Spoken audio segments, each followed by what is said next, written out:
warahmatullahi wabarakatuh.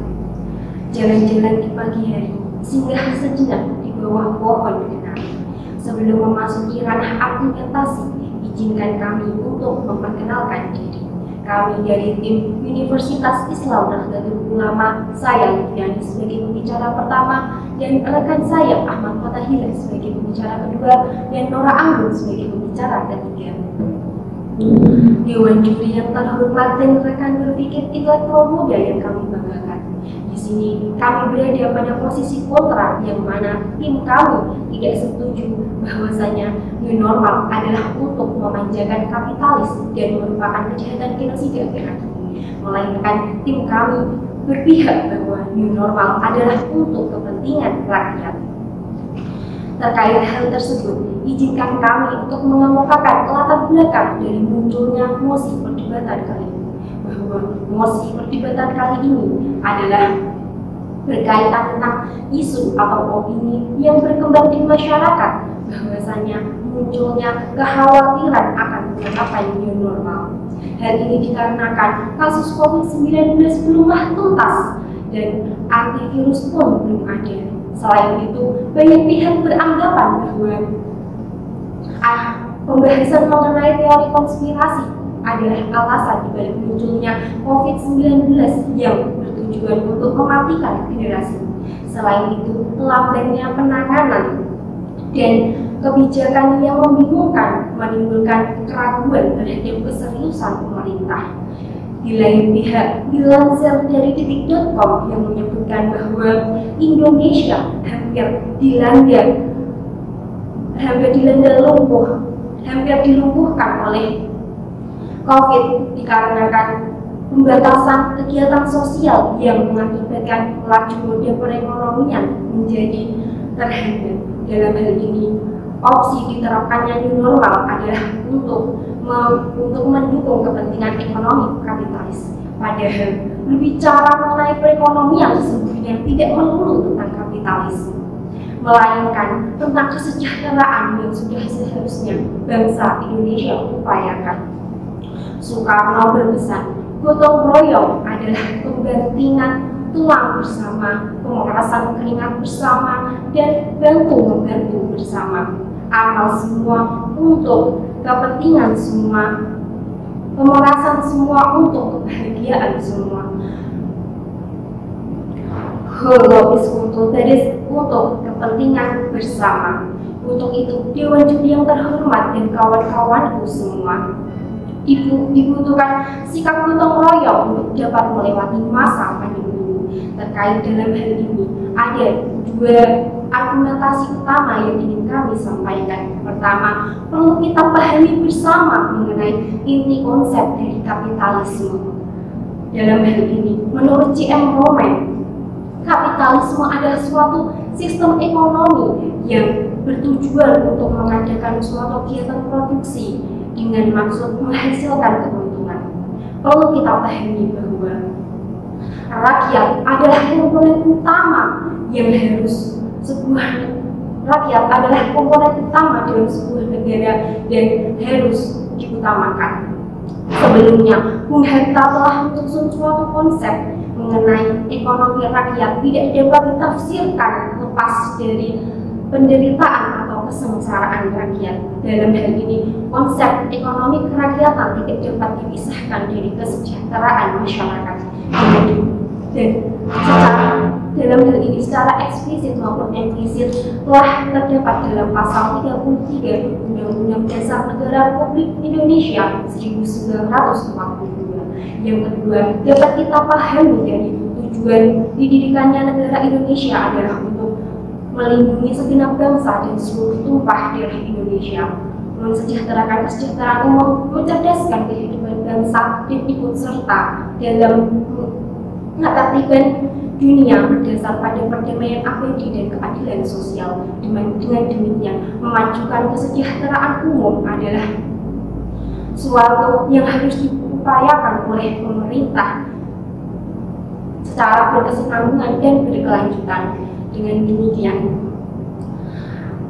demikian new normal adalah untuk kepentingan rakyat dan hal ini sesuai dengan sifat dasar kemanusiaan yang bergerak secara dinamis.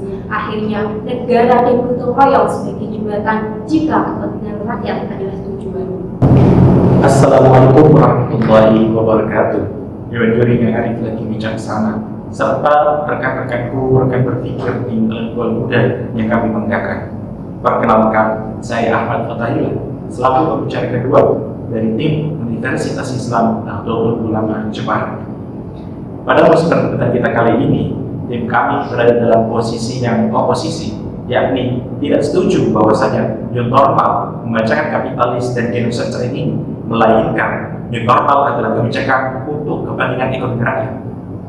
Adapun ketidaksetujuan kami atas mosi perdebatan kita kali ini dilandasi oleh dua argumentasi yang akan kami sampaikan. Yang pertama, Dewan Juri yang arif lagi bijaksana, seperti yang kita ketahui bersama bahwasanya dampak dari adanya wabah virus COVID-19 tersebut telah merangsek ke seluruh sektor sendi kehidupan, tak terkecuali dalam tatanan sosial paling rendah, yakni dalam lingkup keluarga, di mana dalam lingkup tersebut mengakibatkan kebutuhan mendasar yang harus diperoleh oleh keluarga tersebut tidak terpenuhi dengan adanya virus COVID-19 tersebut. Maka tidak dapat dihindari bahwasanya peran penting dalam situasi terpenting saat ini untuk memenuhi kebutuhan dasar tersebut adalah peran dari sebuah negara. Padahal Dewan Juri yang terhormat, seperti yang kita ketahui bersama bahwasanya data dari BPS menunjukkan bahwa pertumbuhan ekonomi Indonesia pada kuartal pertama di tahun 2020 hanya sebesar 2,97%. Hal itu jauh lebih rendah dibandingkan dengan pertumbuhan ekonomi di tahun-tahun sebelumnya, yakni di mana tahun 2019 pada kuartal keempat Indonesia memiliki pertumbuhan ekonomi mencapai 5%, yakni dari tersebut tercatat selisih minus 2,47% Dewan Juri terhormat. Kemudian melanjutkan argumentasi kami yang kedua, bahwasanya berdasarkan data yang dirilis oleh Lembaga Riset Kesehatan Dunia WHO, pada faktanya mortalitas atau angka kematian ditimbulkan adanya virus COVID-19 tersebut sebesar hanya 2-3% saja. Hal ini bila dibandingkan dengan virus SARS dan MERS jauh lebih mematikan, di mana angka mortalitas dari virus SARS sebesar 10% dan MERS sebesar 40%. Maka ketika rekan-rekanku mengatakan bahwasanya dengan adanya kebijakan new normal tersebut merupakan genocide atau upaya penggunaan cara pasal saat ini, merupakan kekeliruan yang sangat besar di mana data tersebut kami sebutkan. Kemudian memperkuat dengan adanya data tersebut, menurut Dr. Urlin Burhan menyatakan bahwasanya walaupun COVID-19 tersebut belum ditemukan vaksin untuk membunuhnya, akan tetapi dapat diredam dengan mengobati simptomatiknya dan dengan sistem imun tubuh yang baik. Maka dengan hadirnya kebijakan new normal tersebut merupakan salah satu langkah untuk menimbulkan imun tubuh, karena logikanya adalah ketika orang tersebut terkurung dalam rumah selama berbulan-bulan, maka akan menimbulkan depresi, stres, dan lain sebagainya yang mengakibatkan imun tubuhnya menjadi turun dan menyebabkan akan timbulnya penyakit-penyakit lain, dan termasuk dalam hal ini adalah terkena virus corona tersebut.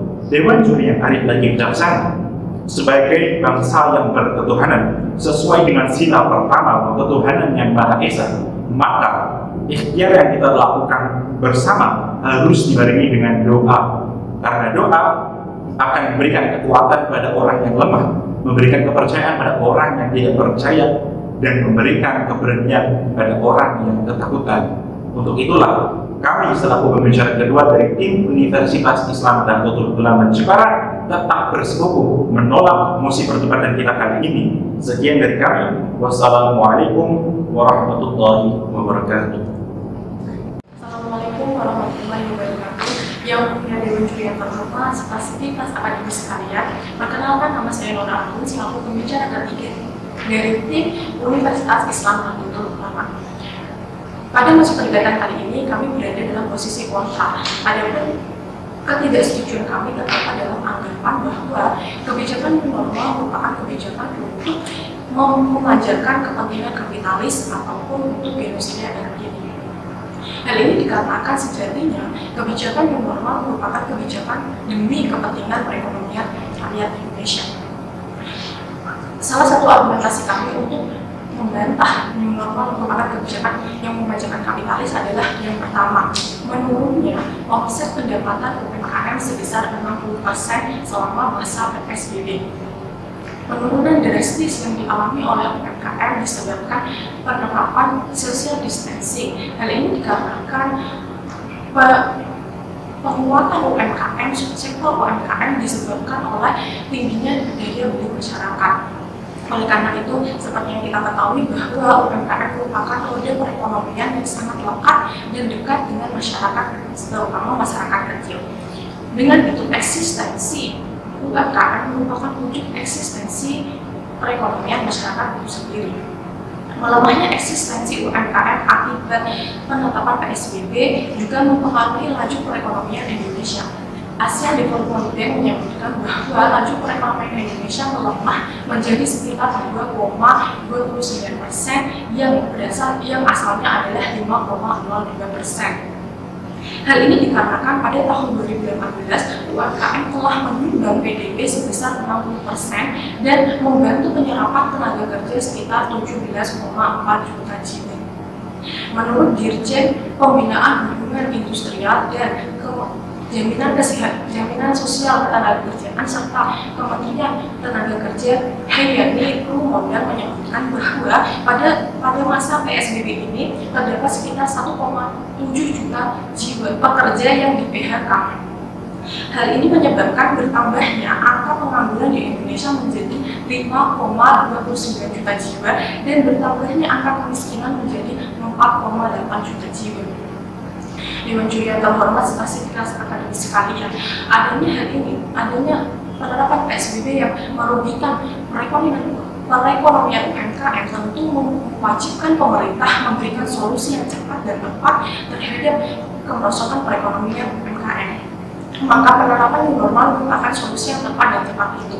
Hal ini dibuktikan dengan fakta yang ada bahwa dampak positif dari new normal adalah meningkatnya pendapatan UMKM sebesar 20 hingga 30% dikarenakan semasa new normal daya beli masyarakat meningkat sehingga UMKM juga mengalami peningkatan dalam sektor perekonomiannya. Selanjutnya yaitu Kementerian Koordinasi Perekonomian juga menyebutkan bahwa pada masa new normal ini terdapat sekitar 17 provinsi yang mengalami pertumbuhan perekonomian, yaitu salah satunya adalah Sulawesi Barat yang tumbuh sebesar 31% dan ada menyusul Papua sekitar 29%. Argumentasi kami yang kedua adalah untuk membantah bahwa penerapan new normal adalah untuk genosida era kini. Hal ini dikarenakan dalam penerapan new normal, pemerintah telah melakukan pengkajian dan persiapan yang sangat matang. Yang pertama yaitu adanya sosialisasi secara masif yang dilakukan oleh para pemerintah melalui satgas di masyarakat, baik kota, kabupaten maupun desa. Yang kedua yaitu pemerintah juga menurunkan 340.000 personel gabungan TNI dan Polri untuk membantu mendisiplinkan masyarakat agar beraktivitas sesuai dengan protokol kesehatan yang ada. Yang ketiga yaitu sektor-sektor yang dibuka diwajibkan untuk mematuhi protokol kesehatan yang sesuai dengan arahan WHO. Dengan sektor utama adalah sektor ekonomi yang menjadi kebutuhan dasar perekonomian masyarakat.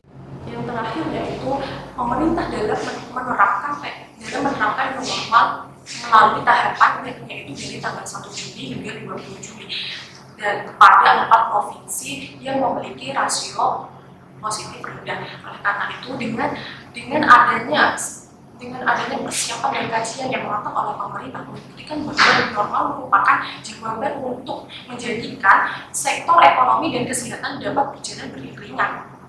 Akhir kata, argumentasi dari pembicara pertama, kedua, dan ketiga kami telah menemukan bahwa kami tetap mantap dan teguh.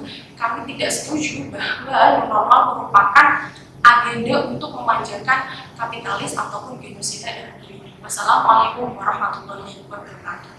Assalamualaikum warahmatullahi wabarakatuh.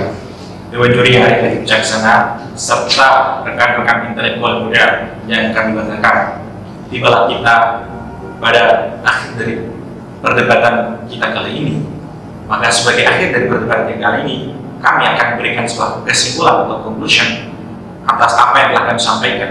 Yang pertama, bahwasanya hingga saat ini kami tetap konsisten pada posisi yang kontra terhadap posisi perdebatan kita kali ini, karena adanya normal tersebut bukanlah merupakan untuk kebijakan kapitalis seperti yang telah dijelaskan oleh pembicara pertama kami, bahwasanya berbicara masalah perekonomian tidak semata-mata terkait dengan kapitalis, akan tetapi bagaimana kepentingan kebijakan tersebut dalam rangka untuk mensejahterakan kemajuan bangsa Indonesia sejalan dengan tujuan dari bangsa Indonesia yang tercantum dalam pembukaan Undang-Undang Dasar alinea keempat yang telah disampaikan oleh rekan-rekanku dari pembicara pertama. Kemudian menjawab tantangan dari mosi perdebatan kita kali ini, di mana menyebutkan bahwa Newton merupakan dinosaurus saat ini, kami tetap membantah bahwasanya pada faktanya seperti yang telah kami sampaikan, angka dan mortalitas COVID-19 tersebut tidaklah lebih besar atau tidak lebih mematikan dibandingkan dengan virus sebelumnya seperti SARS dan MERS yang mengakibatkan kematian lebih tinggi dibandingkan dengan virus COVID-19 tersebut.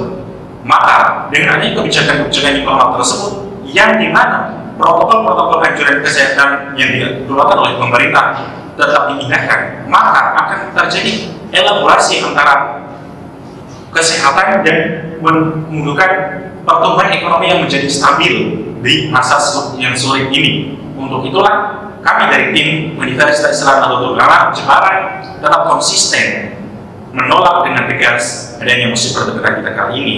Sekian dari kami. Wassalamualaikum warahmatullahi wabarakatuh.